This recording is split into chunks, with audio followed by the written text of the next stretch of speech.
Dengue পরিস্থিতি ধীরে ধীরে আবারও ভয়াবহ রূপ নিচ্ছে। হাসপাতালে নতুন রোগী ভর্তির পাশাপাশি বাড়ছে মৃত্যুর সংখ্যা। স্বাস্থ্য অধিদপ্তরের তথ্য মতে চলতি মাসে ডেঙ্গুতে ১৯ জন মারা গেছে। একই সময়ে আক্রান্ত হয়ে হাসপাতালে ভর্তি হয়েছেন ৫৩৪ জন। এখনই ব্যবস্থা না নিলে পরিস্থিতি গেল বছরের মতো ভয়াবহ রূপ নিতে পারে বলছেন বিশেষজ্ঞরা। আরও জানাচ্ছেন রাসনা দাস।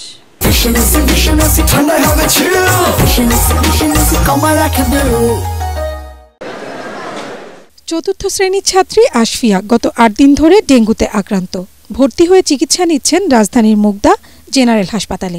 সাধারণ জ্বর ভেবে চিকিৎসা নিতে দেরি হয়েছে বলে জানান তার পরিবার। প্রথম জ্বর ছিল, পরে ৪ দিন পর নিয়ে আসছে। ডাক্তারে বলছে যে রিপোর্ট ভালো হইলে ছাড়বো। স্বাস্থ্য অধিদপ্তরের পরিসংখ্যান বলছে দেশে ডেঙ্গু সংক্রমণ ও মৃত্যু জুলাই মাসের তুলনায় অগস্টে দ্বিগুণের বেশি। চলতি মাসের ১০ দিনেই প্রায় ৪,০০০ মানুষ ডেঙ্গুতে আক্রান্ত হয়েছে।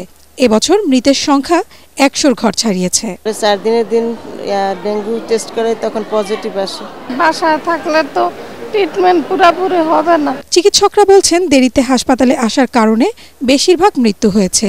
আবার অনেক ক্ষেত্রে রোগীরা সময়মতো নমুনা পরীক্ষাও করাচ্ছেন না। তাতে পরিস্থিতির দ্রুত অবনতি হচ্ছে। জ্বর হলে দেরি না করে ডেঙ্গু পরীক্ষা করানোর পরামর্শ তাদের। যদি জ্বর আসে, প্রথম কথা হচ্ছে যে প্রথম দিনই যদি সম্ভব হয় তাহলে পরীক্ষাগুলো করে নেওয়া, অন্তত একটা সিবিসি করে নেওয়া, আর একটা হলো ডেঙ্গু NS1 করে নেওয়া। লক্ষ্য রাখতে হবে আমার প্লেটলেট কাউন্টটা আসলে কতটুকু যাচ্ছে এবং আমরা যেটা হেমাটোক্রিট বলি PCB সেটা কতটুকু হচ্ছে। প্রতি বছর মুগদা মেডিকেল কলেজ হাসপাতালে রোগীর চাপ বেশি থাকে, তাই হাসপাতালটির উপপরিচালক জানান ডেঙ্গু ব্যবস্থাপনায় এখনও কোনো সংকট তৈরি না হলেও জনবলের অভাব থাকায় রোগীর সংখ্যা আরও বাড়লে তাদের পক্ষে পরিস্থিতি সামাল দেওয়া কঠিন হবে। বিশেষজ্ঞ দল আমাদের কন্টিনিউয়াসলি মনিটরিং করতেছে। তারপরও আমাদের ম্যান পাওয়ারের কিছু শর্ট আছে। গতবার ডেঙ্গুর যখন প্রাদুর্ভাব হয় তখন স্বাস্থ্য মন্ত্রণালয় থেকে আমাদেরকে ৩০ জন ডাক্তার এবং কিছু নার্স অ্যাটাচমেন্টে দিয়েছে। কিন্তু এইবার কিন্তু আমরা বারবার মন্ত্রণালয়ে চিঠি লিখতেছি যে আমাদের রোগীর সংখ্যা বাড়তেছে, তারপরও কিন্তু আমরা কোনো অ্যাটাচমেন্টে কোনো ডাক্তার বা নার্স পাই নাই। হাসপাতাল বা বাসায় এডিস মশাবাহী এই রোগ প্রতিরোধে স্বাস্থ্য মন্ত্রণালয় ও স্থানীয় সরকারের সংশ্লিষ্ট প্রতিষ্ঠানগুলোকে এখনই কার্যকর পদক্ষেপ নেওয়ার পরামর্শ বিশেষজ্ঞদের।